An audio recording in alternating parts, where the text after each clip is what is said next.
Bonjour à tous, Juliette Guéraud, architecte des conférences. J'espère que je vous retrouve dans une super forme aujourd'hui. Alors voilà, peut-être que vous vous apprêtez à préparer votre conférence ou votre prise de parole en public et vous souhaitez qu'elle soit impactante, qu'elle soit un succès.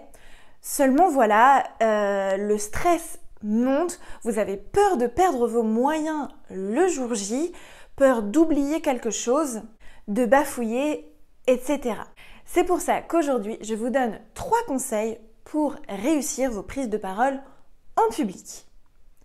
Avant d'aller plus loin et de vous donner ces conseils, je vous invite à aller cliquer sur le petit bouton juste ici, s'abonner, pour recevoir des techniques, des astuces, des outils gratuitement pour vous aider à vous préparer de A à Z pour vos prises de parole en public.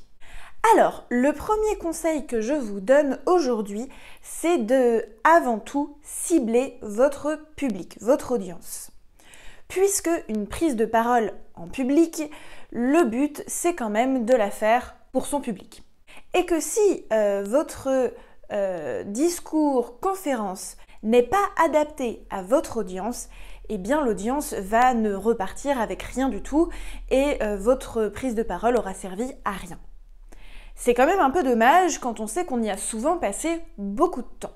Donc, toujours cibler son audience. Il faut que vous vous posiez la question de qui est votre audience et avec quel message vous voulez qu'elle reparte. Ça c'est important.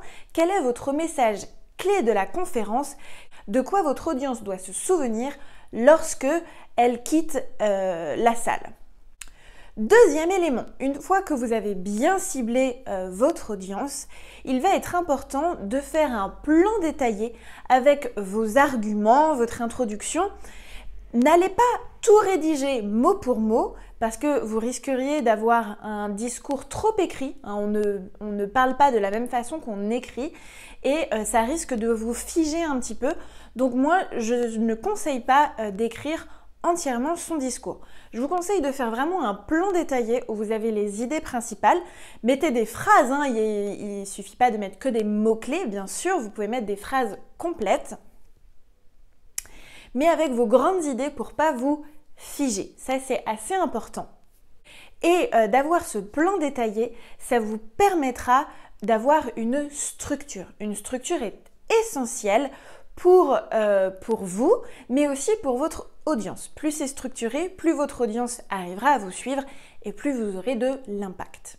Enfin, mon troisième conseil, c'est que une fois que vous avez tous vos arguments, que vous avez votre plan détaillé, il est essentiel de répéter sa présentation. Répéter, répéter, répéter, répéter, répéter. Parce que ce qu'il se passe souvent, c'est que vous la répétez dans votre tête. Et dans notre tête, tout nous semble très clair. Sauf que le discours dans notre tête et la retransmission par la parole, ce ne sont pas les mêmes schémas dans le cerveau, pour faire simple. Ce qui fait que si vous la répétez uniquement dans votre tête, le jour J, vous allez complètement bafouiller, alors que toutes les phrases étaient très claires. Ce qui est quand même très frustrant et très stressant.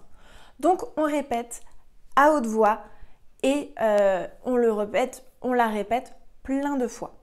J'ai fait plusieurs vidéos sur des stratégies de comment répéter sa présentation, son discours, sa prise de parole. Je vous mettrai les liens dans cette description si vous voulez aller voir plus en détail ces stratégies de répétition. Voilà aujourd'hui les amis pour ces 3 conseils pour réussir sa prise de parole en public. Cibler son auditoire, faire un plan détaillé et répétez votre présentation. Et pour ceux qui souhaitent avoir une checklist avec tous les éléments à cocher pour réussir sa prise de parole en public, vraiment du début à se préparer jusqu'à la livraison, vous pouvez aller télécharger gratuitement le PDF qui se trouve dans la description. Allez, bon courage à tous et je vous dis à bientôt dans une prochaine vidéo. Ciao ciao!